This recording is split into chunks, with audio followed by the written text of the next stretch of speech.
Family. The word feels sacred. It carries with it warmth, tradition, bloodlines, heritage, history, safety. It is supposed to mean loyalty that cannot be shaken, love that cannot be questioned, belonging that cannot be broken. Society has taught us to believe family is untouchable, that no matter what, they are your people. But here's a dark truth. Family isn't always safe. Family isn't always love. And blood doesn't automatically mean loyalty. This is the truth no one wants to admit, but almost everyone on some level knows.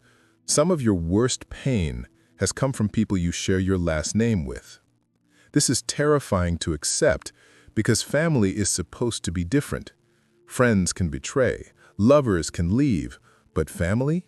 Family is supposed to be permanent.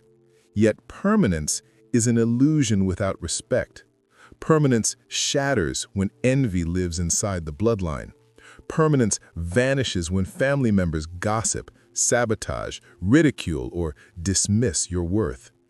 The dark truth is that some families are loyal to tradition, but not to growth. Loyal to appearances, but not to love. Loyal to their pride, but not to your well-being. And it is in those moments that family becomes the most powerful weapon turned against you. You probably know this feeling. The relative who laughs at your ambition. The sibling who competes constantly and can't celebrate your success. The parent who criticizes you more than they ever support you. The cousin who vanishes unless they need something. Most people won't say it aloud, but here it is. Just because someone is family doesn't mean they hold the right to your respect automatically. Respect has to be earned, even inside blood. Yet we cling. We squeeze ourselves into dysfunction because the world told us family is everything. We tolerate cruelty, we endure gossip, we shoulder jealousy, we bite our tongue because calling it out would break the illusion. But silence allows their poison to sink deeper until we confuse abuse for obligation. The lesson is brutal, but necessary. Love for family should not cancel love for yourself. If the people in your bloodline continually drain, guilt-trip, shame, or belittle you, then your first act of survival is boundaries. Boundaries do not make you a bad son, a bad daughter, a bad sibling, a bad granddaughter. Boundaries make you human. Here's the reality. Some strangers will treat you with more loyalty than your own relatives.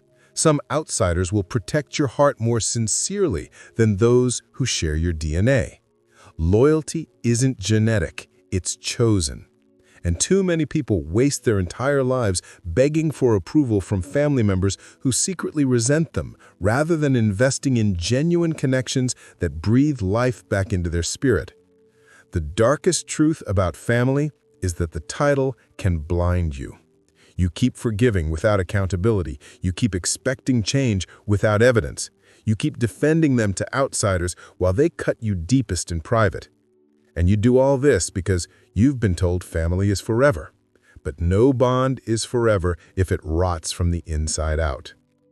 Families, like individuals, come in two forms: those who grow together and those who try to chain you to who you used to be. Which one are you tied to? And here's the question you must dare to ask yourself. If their name wasn't family, would you still let them treat you how they do? Or would you have cut them off long ago? If the only reason you tolerate their cruelty is because you're related, then it's not loyalty, it's conditioning. The freedom begins when you see this clearly. Freedom begins when you stop letting the word family excuse toxicity. When you realize that respect is stronger than DNA, that peace is worth more than blood, that self-love is worth more than clinging to harmful ties. This doesn't mean you stop loving them. Some family bonds run too deep to sever love, but it does mean you start loving them from afar, from a distance where their poison can no longer control you. Love becomes protection, not exposure. Care becomes cautious, not careless. And with this separation comes guilt. You'll hear voices, but that's your mother, that's your brother, that's your cousin.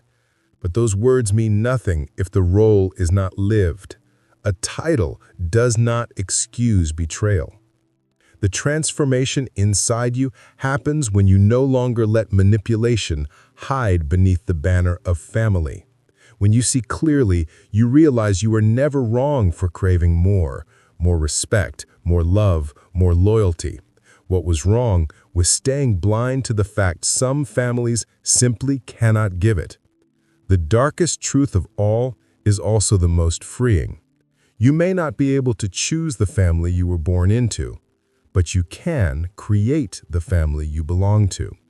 Your truest family are those who see you, love you, protect you, whether they carry your last name or not.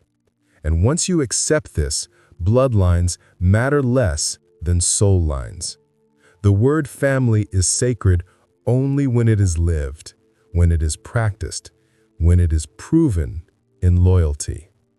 Everything else is just shared history.